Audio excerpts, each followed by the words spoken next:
জগৎ পারিণী তুমি শান্তি,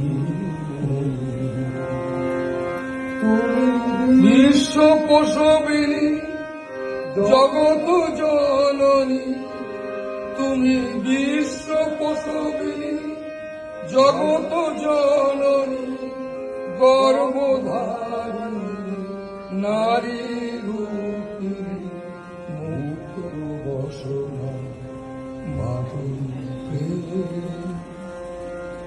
তুমি মা ভক্তি, তুমি মা শক্তি, তুমি মা ভক্তি, তুমি মা শক্তি, তুমি মা চেতনা। তাই বাবা মায়ের বুঝলে, দেখো খুব সুন্দর একটা ছোট্ট শব্দ মা। তাই তোমাদের এইসব গান শোনাচ্ছি কেন জানো? এই কারণে শোনাচ্ছি, গানটা শোনাতে চাইছি না, আমি তোমাদের কাছে একটা মেসেজ দিতে চাইছি। যে মেসেজটা এটাই আমাদের তোমাদের কাছে, যে মা নামে একটা যিনি অসীম অনন্ত, যিনি ছিলেন, আছেন, থাকবেন। দেখবো আজকেই এখানে রেকর্ডে গান গাইছিল বহু বছরের সেই গান, ব্রহ্মাণ্ড ছিল না যখন মুন্ডমালা কোথায় পেল। যে মা কালীর যে গলায় যে মুন্ডমালা, এই পৃথিবী তৈরি হয়েছে, তারপরে অসংখ্য মানুষ, তারপরেই তো তোমার মুন্ডমালা কল্পনা হয়েছে। তা কিন্তু আমাদের সাধক কমলাকান্ত বলছেন না, মা তুই আদি শক্তি, আদি অনন্ত, তুই ছিলি। চাঁদ সূর্য পৃথিবী যখন কিচ্ছু ছিল না, কিছুই ছিল না, তখনও তুই ছিলিস। তখন তোর মুন্ডমালা ছিল কোথায়? তখন পৃথিবী হয়নি, বেরি কোথায়? তাই এই প্রশ্ন, এই জিজ্ঞাসা হাজার হাজার বছর ধরে দিলে যারা সত্যদ্রষ্টা পুরুষ, যারা সত্য সন্ধানী, তাদের জীবনে সবসময় এগিয়ে চলেছে, তারা খুঁজছে। তো মানব জীবন কেন জানো? আমরা খুঁজতে এসেছি। এই ছেলে মেয়ে টাকা পয়সা এটা না, আসল খুঁজতে এসেছি সত্য, সে পরম সত্যকে জানতে এসেছি এখানে। তাই ছেলে মেয়ে সংসারের মধ্যে থেকে এই সকল কিছুর মধ্যে তাকে জানতে পারা যায়। এই জানতে না পারা পর্যন্ত কোনো মতে মানুষ ভালো থাকতে পারবে না। কেন জানো? না, তোমরা বাইরে থেকে সব ছেলে মেয়ে স্বামী স্ত্রী সবাই সবাইকে বাইরে থেকে দেখছো, একে বলে ব্যবহারিক জগৎ।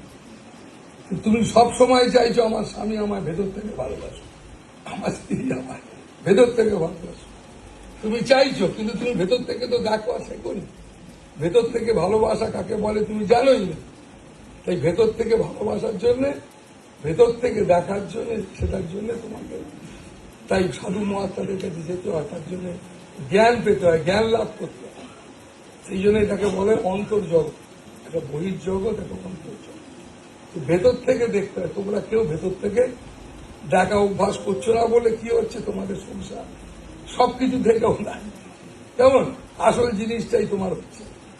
সেই কারণে এই যে মা, তার অসংখ্য রূপ, দুর্গা পুজো হলো, কালী পুজো হলো, এখন জগদ্ধাত্রী, এইসব অসংখ্য সব রূপ তোমারই রূপ। তুমি সেই একজন মা। তুমি কখনো মা ছেলেকে পড়াচ্ছ একবারে দিদিমণির মতো, কখনো তুমি রান্না করছো রাঁধুনির মতো। তুমি একই সেই মা, তুমি বিভিন্ন রকম তোমার ভাব রূপ তুমি গ্রহণ করছো, সেই কখনো জগদ্ধাত্রী। তাই বিশ্ব জননী, যার কোনো রূপ নাই, সে ছেলেও না মেয়েও না, বুঝলে, তিনি বিশ্ব জননী। তো তাই আমরা তাকে ছেলে কি মা মেয়ে ভাববো না। তিনি বিশ্ব জননী, তিনি মায়েরও, ছেলেরও মা, মায়েরও মা, সবার তিনি মা, কেমন? তাই সবসময় জানবে যে এক বালতি দুধ থেকে যদি এক গ্লাস দুধ আনো, কি আসবে? দুধই তো আসবে, অন্য কিছু তো আসবে না। তো আমরা যদি তার সন্তান হই, তাহলে তার সমস্ত কিছু আমাদের মধ্যে আছে, তাই না? এটা ভুলে যাওয়া চলবে না। এটা আমরা ভুলে যাই বলে হিংসা করি, অহংকার করি, নানান কিছু করে ফেটে মরি, কিন্তু আমরা নিজেরাই কষ্ট পাই। তাই আমাদের সবসময় মাথায় রাখতে হবে যে এত কিছু অমুকটাই ব্যাপারটা না। এই ছেলেকে ভালোবাসতে গেলে মাকে আপনা করে পড়তে লাগে, বই পড়বার জন্য পাস করা দরকার লাগে, এবং ছেলেও তার মাকে ভালোবাসবে, এর জন্য কোনো পড়াশোনা প্রয়োজন লাগে না, তোমার জীবন থেকেই আছে, বুঝলে? এই ভেতরেই তোমার সব আছে। সেইটাকে জাগিয়ে তোলার জন্য সাধু গুরু আশ্রম তাদের কাছে যেতে হয় জ্ঞান লাভ করার জন্য। তোমার মধ্যে এই মানুষের এটা অভাব। তুমি অনেক পড়াশোনা করতেই পারো, কিন্তু ভেতরে যে জ্ঞান, এটা তোমার নিজস্ব, যেটা তুমি সঙ্গে করে হাজার হাজার বছর ধরে বয়ে বেড়াচ্ছ, যেটা যেটা তোমার প্রয়োজন, যেটা না থাকলে কোনোদিন আরেকজনের সঙ্গে মিলন করতে পারে, আরেকজনের সঙ্গে ভালো সুসম্পর্ক, শান্তি, আনন্দ আসতে পারে, রুচি, এই সমস্ত জিনিস গড়ে উঠতে পারে। কেমন? তো সেই কারণে বাবা মায়েরা সবসময় মাথায় রাখবে এইগুলোই হচ্ছে ঈশ্বরীয় গুণ। কোনো সময় জানবে নেগেটিভ হচ্ছে না, হবে না, এসব নেগেটিভ চিন্তা ভাবনা, এইসব জিনিসগুলো কোনোদিন ঈশ্বরীয় গুণ না। এরা সবসময় জীবের স্বভাব, জীব তাদের স্বভাব এসব নেগেটিভ চিন্তা ভাবনা করা, অশুভ চিন্তা ভাবনা। সবসময় জানবে তুমি তুমি ততক্ষণই থাকবে তিনি যতক্ষণ ভাববেন। তাই একটা নিঃশ্বাসও ফেলছো তুমি তোমার জন্য না, তিনি মনে করেছেন তোমাকে, তিনি রাখবেন মনে করেছেন, তাই তুমি আছো। এটাকে সবসময় ভাববে। কেন তুমি ভাববে না? যাতে তোমার মধ্যে অহংকার না চলে। কেমন? যাতে তুমি একটা অহংকার না থাকলে কি হয়, তুমি তোমার স্বামীর সঙ্গে, ছেলের সঙ্গে, মেয়ের সঙ্গে, শ্বশুর শাশুড়ি, বৌমা, সবার সঙ্গে তুমি ভালো ব্যবহার করতে পারবে। এই যে তোমার ইচ্ছা যে আমি যেন সবার সঙ্গে সমান ভালোবাসতে পারি, তো কি করলে পারবো? আমার কি কি ত্রুটি ভুল আছে, এই ভুলগুলো তুমি এমনি কেউ ধরিয়ে দিলে তুমি পারবে না। কি বুঝলে?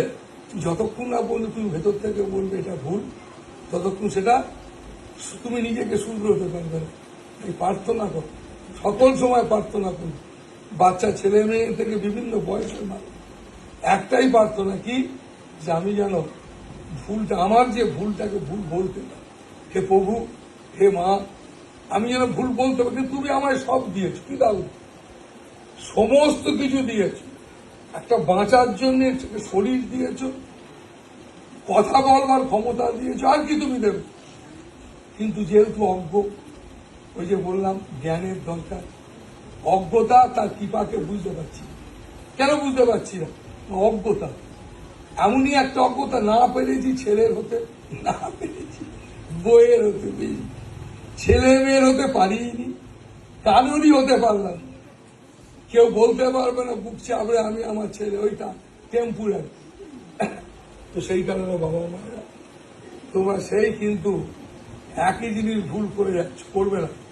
কি ভুল করছো বলো তো? ভালোবাসবে স্বামী স্ত্রী, ছেলে মেয়ে, সংসার, সবার আগে ভালোবাসবে পরমাত্মা। কেমন? এইভাবে মানসিকতাকে তৈরি করো।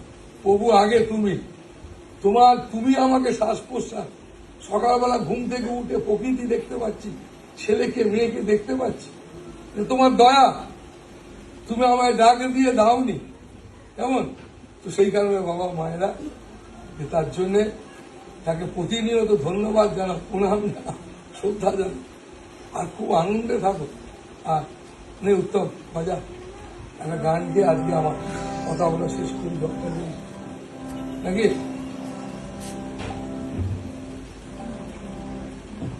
উত্তম